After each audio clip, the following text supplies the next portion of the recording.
Assalamualaikum warahmatullahi wabarakatuh. Di pertemuan 2 ini kita akan membahas tentang keuangan negara. Di sini ada pengertian keuangan negara menurut Undang-Undang Nomor 17 Tahun 2003 Pasal 1. Keuangan negara adalah semua hak dan kewajiban negara yang dapat dinilai dengan uang serta segala sesuatu, baik berupa uang maupun berupa barang yang dapat dijadikan milik negara berhubung dengan pelaksanaan hak dan kewajiban tersebut. Di sini ada kata-kata semua hak dan kewajiban negara. Jadi, menurut Undang-Undang Nomor 17 Tahun 2003 di Pasal 2, hak negara itu antara lain adalah hak untuk memungut pajak, lalu mengeluarkan dan mengedarkan uang serta melakukan pinjaman ya. Lalu yang kedua ada kewajiban. Apa aja sih kewajiban negara itu? Di sini menurut Undang-Undang 17 Tahun 2003 Pasal 2, kewajiban negara adalah melaksanakan tugas layanan umum pemerintahan negara dan membayar tagihan pihak ketiga. Karena kan tadi di hak negara itu ada hak untuk melakukan pinjaman, maka di kewajiban juga negara berkewajiban membayar tagihan ya kepada pihak ketiga atau kreditur. Lalu selanjutnya di sini menurut Undang-Undang Nomor 17 Tahun 2003 Pasal 3, keuangan negara dikelola secara tertib, taat pada peraturan perundang-undangan, efisien, ekonomis, efektif, transparan, dan bertanggung jawab dengan memperhatikan rasa keadilan dan kepatuhan. Jadi, suatu negara itu dalam mengelola keuangannya harus memperhatikan juga rasa keadilan kepada siapa? Kepada masyarakat luas atau kepada warga negaranya, dan harus patuh dan tunduk kepada peraturan yang berlaku. Di sini ada beberapa dasar hukum keuangan negara. Yang pertama itu ada Undang-Undang 17 tahun 2003 yang mengatur tentang keuangan negara, yaitu pengaturan umum tentang keuangan negara. Lalu Undang-Undang 1 tahun 2004 tentang perbendaharaan negara, yang dibahas di dalamnya adalah mengenai sistem keuangan negara, tata cara pembayaran, dan bagaimana pertanggungjawabannya. Di Undang-Undang Nomor 15 tahun 2004 itu tentang pemeriksaan pengelolaan keuangan negara, pemeriksaan keuangan oleh BPK berdasarkan SAP. Nah, yang dibahas di Undang-Undang Nomor 15 tahun 2004 yaitu berisikan tentang pemeriksaan keuangan, pemeriksaan kinerja, dan pemeriksaan tujuan tertentu. Selanjutnya di sini ada pendekatan yang digunakan dalam merumuskan keuangan negara. Ada dua ya, ada sisi objektif dan sisi subjektif.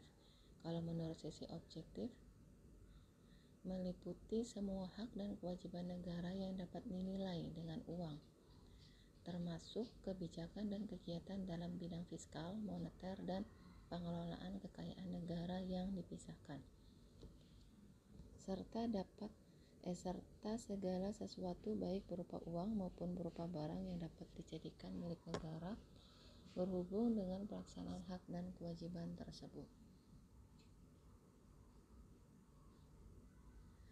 Jadi kalau menurut sisi objektif itu dalam merumuskan keuangan negara, segala sesuatu baik hak dan kewajiban itu dinilai dengan uang ya.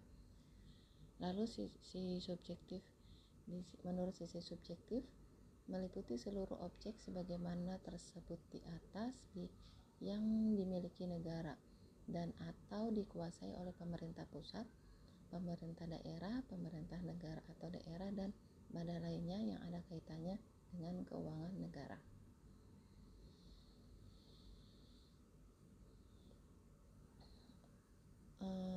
Pendekatan lainnya di sini ada sisi proses, yaitu mencakup seluruh rangkaian kegiatan yang berkaitan dengan pengelolaan objek sebagaimana tersebut di atas tadi, mulai dari perumusan kebijakan dan pengambilan keputusan sampai dengan pertanggungjawaban. Sisi tujuan meliputi seluruh kebijakan, kegiatan, dan hubungan hukum yang berkaitan dengan pemilikan dan atau penguasaan objek sebagaimana tersebut di atas dalam rangka penyelenggaraan pemerintahan negara. Jadi menurut sisi tujuan itu dia pendekatannya melalui kebijakan, kegiatan, dan hubungan hukum ya. Nah, di sini ada asas umum pengelolaan negara. Jadi menurut pasal 23C Undang-Undang Dasar 1945,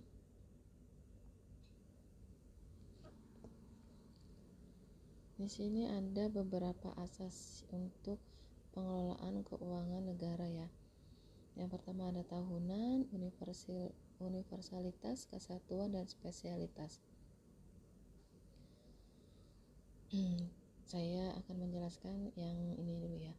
Nah, demi terwujudnya good governance dalam penyelenggaraan negara, jadi untuk mewujudkan tata kelola yang baik dalam penyelenggaraan negara, khususnya untuk pengelolaan keuangan negara, maka keuangan negara itu harus diselenggarakan secara profesional, terbuka, dan bertanggung jawab.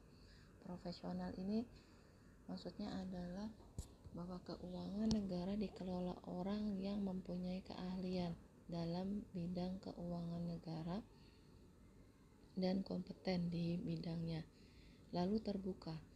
Jadi pengelolaan keuangan negara itu harus terbuka untuk publik atau masyarakat luas. Jadi si masyarakat tahu kemana saja atau untuk apa saja uang negara yang berasal dari rakyat. Lalu bertanggung jawab, artinya di dalam pengelolaan keuangan negara itu negara harus bertanggung jawab atas sumber dana yang dimilikinya yang berasal dari masyarakat. Lalu di sini ada asas umum pengelolaan keuangan negara.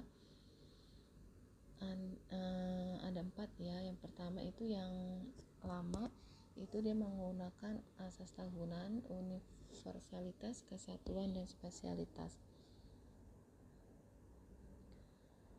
Lalu asas umum pengelolaan keuangan negara yang baru itu meliputi akuntabilitas yang berorientasi pada hasil, profesionalitas, proporsionalitas, lalu keterbukaan dalam PKN. PKN itu adalah pengelolaan keuangan negara. Lalu pemeriksaan keuangan oleh badan pemeriksa yang bebas dan mandiri.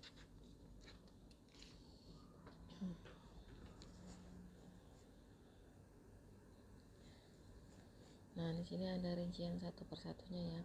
Jadi, asas-asas umum pengelolaan keuangan negara yang baru itu harus mencerminkan best practice dalam pengelolaan keuangan negara. Yang pertama itu ada akuntabilitas berorientasi pada hasil. Jadi si negara dalam mengelola keuangan itu harus memiliki akuntabilitas atau bertanggung jawab kepada masyarakat luas. Lalu profesionalitas itu negara dalam mengelola keuangannya itu harus dikelola oleh orang yang kompeten dan ahli ya. Lalu proporsionalitas, negara dalam mengelola keuangan negara itu harus memperhatikan proporsi antara kepentingan masyarakat dengan keuangan yang akan digunakan sebagai APBN atau APBD ya kalau di pemerintah daerah.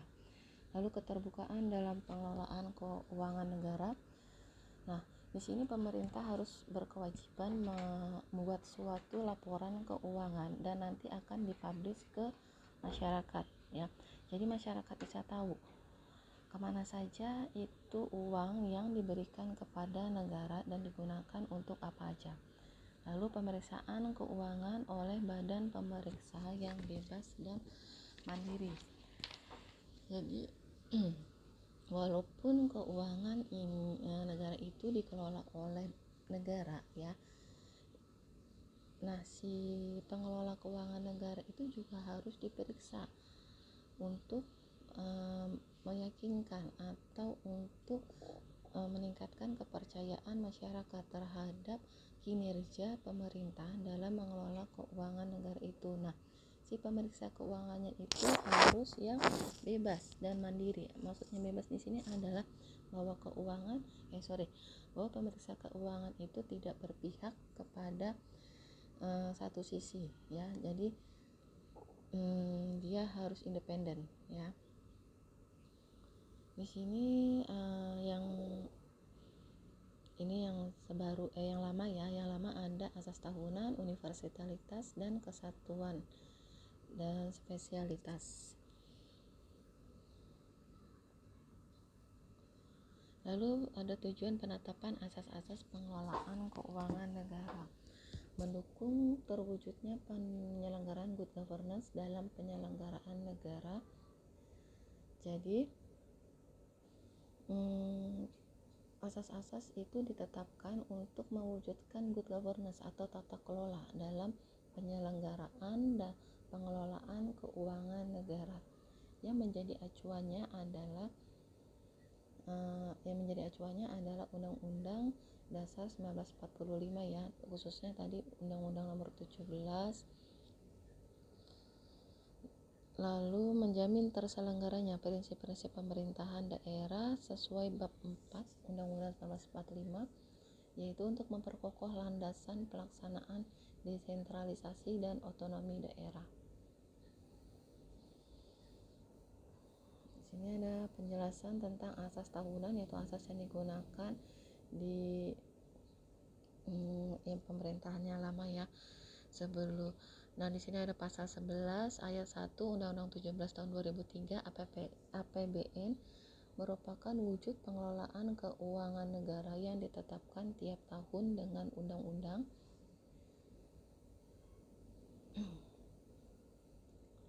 Lalu pasal 4 Undang-Undang 17 tahun 2003 tentang tahun anggaran meliputi masa 1 tahun mulai dari 1 Januari sampai dengan 31 Desember.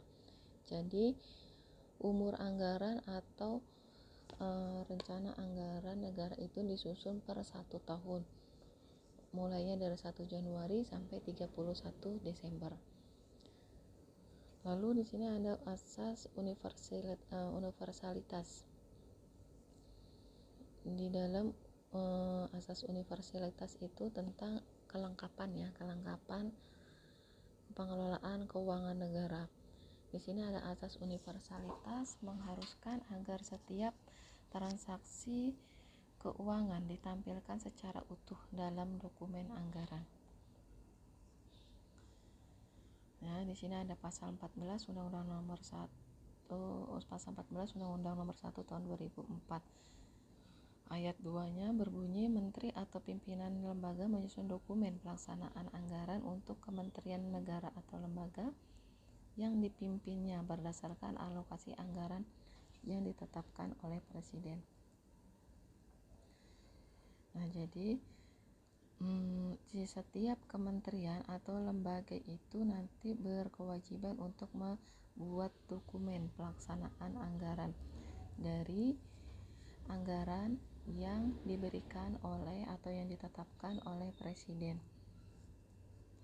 Nah, lalu di ayat 3-nya, di dalam dokumen pelaksanaan anggaran sebagaimana dimaksud pada ayat 2 diuraikan sasaran yang hendak dicapai, fungsi, program, dan rincian kegiatan anggaran yang disediakan untuk mencapai sasaran tersebut, dan rencana penarikan dana tiap-tiap satuan kerja serta pendapatan yang diperkirakan.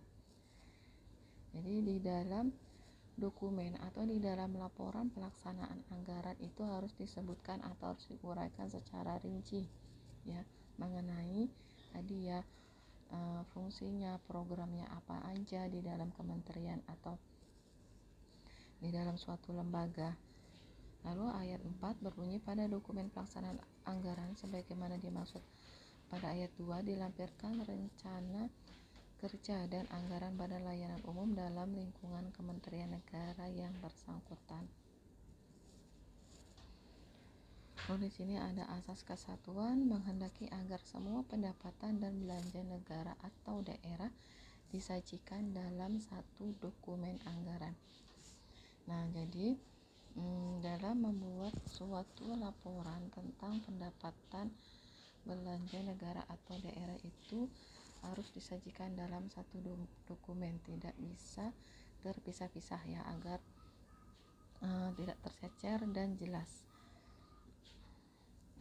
Lalu di sini ada asas spesialitas mewajibkan agar kredit anggaran yang disediakan terinci secara jelas peruntukannya.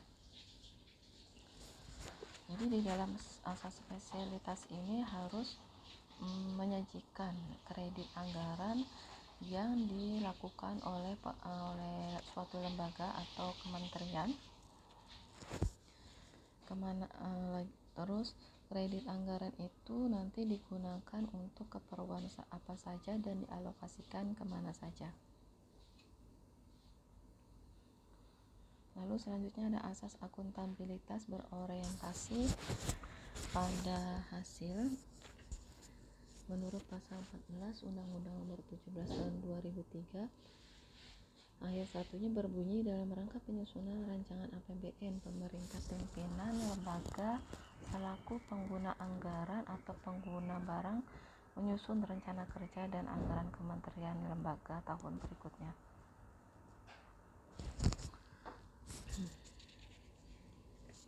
Lalu ayat 2-nya di sini rencana kerja dan anggaran sebagaimana dimaksud dalam ayat 1 disusun berdasarkan prestasi kerja yang akan dicapai. Jadi maksud dari asas akuntabilitas berorientasi pada hasil itu adalah anggaran yang berbasis pada kinerja.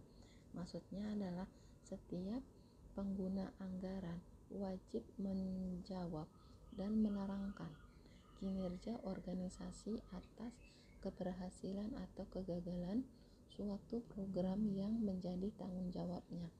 Nah, jadi nanti pada akhir tahun si kementerian atau lembaga tertentu itu harus mengungkapkan di dalam laporannya bagaimana pertanggungjawaban atas keuangan yang dikelolanya dan bagaimana kinerja si lembaga atau kementerian tersebut, apakah mereka berhasil melakukan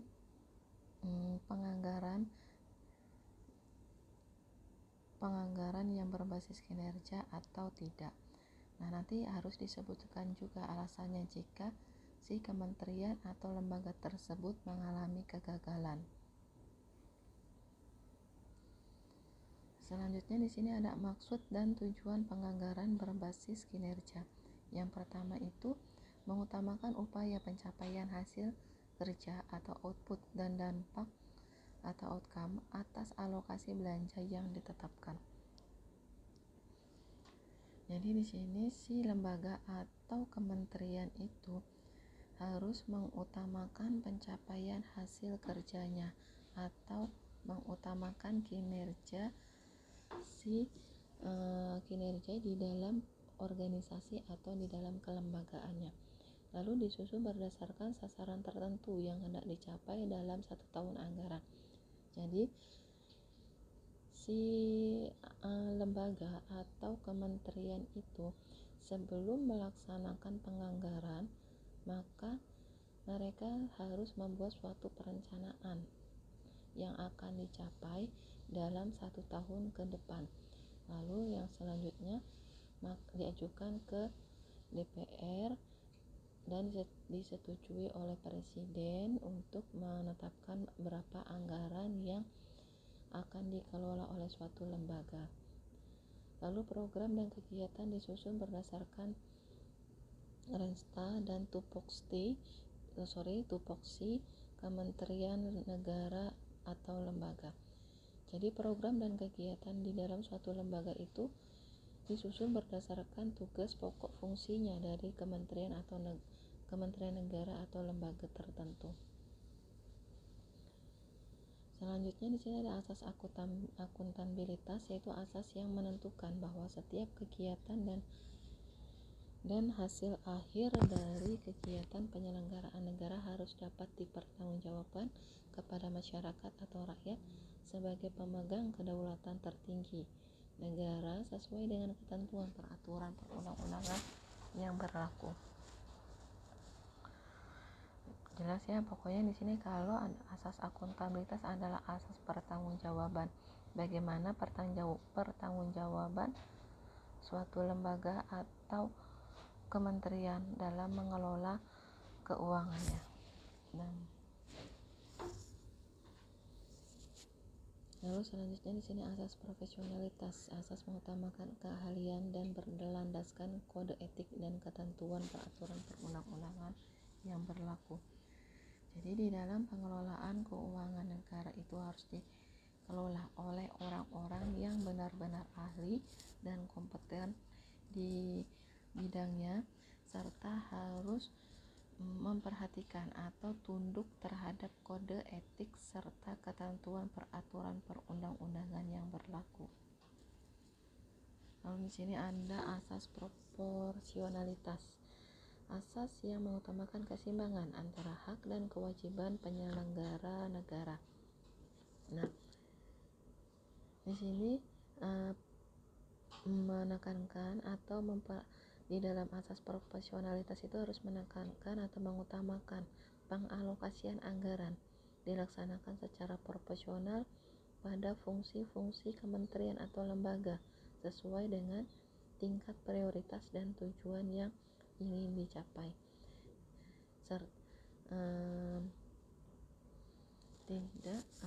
tidak mengenyampingkan kepentingan rakyat ya. Jadi yang perlu diprioritaskan yang pertama juga memperhatikan kepentingan masyarakat luas.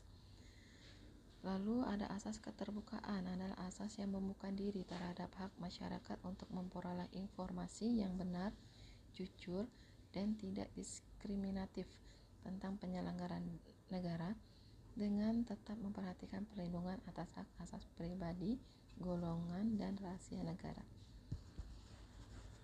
Jadi selain si lembaga atau kementerian tertentu membuat suatu laporan yang akan dipublish ke masyarakat luas, suatu lembaga atau kementerian juga harus melindungi asas pribadi mereka, golongan, dan rahasia negara.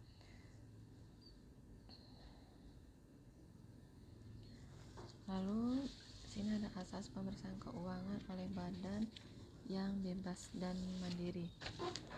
Nah, di sini di Indonesia itu memiliki suatu lembaga yang bernama BPK ya, Badan Pemeriksa Keuangan. Ini memiliki kebebasan dan kemandirian dalam ketiga tahap pemeriksaan. Jadi tahap pemeriksaannya itu yang pertama perencanaan, pelaksanaan, pelaporan hasil pemeriksaan.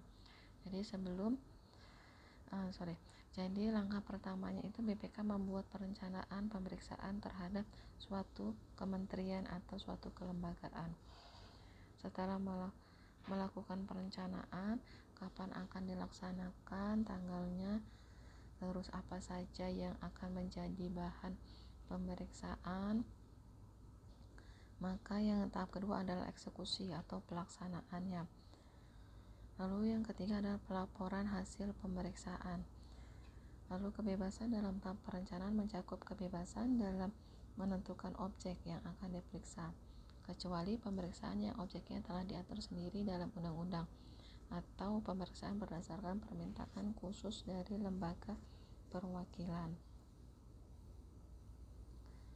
Selanjutnya, kebebasan dalam penyelenggaraan kegiatan pemeriksaan antara lain meliputi kebebasan dalam penentuan waktu pelaksanaan dan metode pemeriksaan, termasuk metode pemeriksaan yang bersifat investigatif.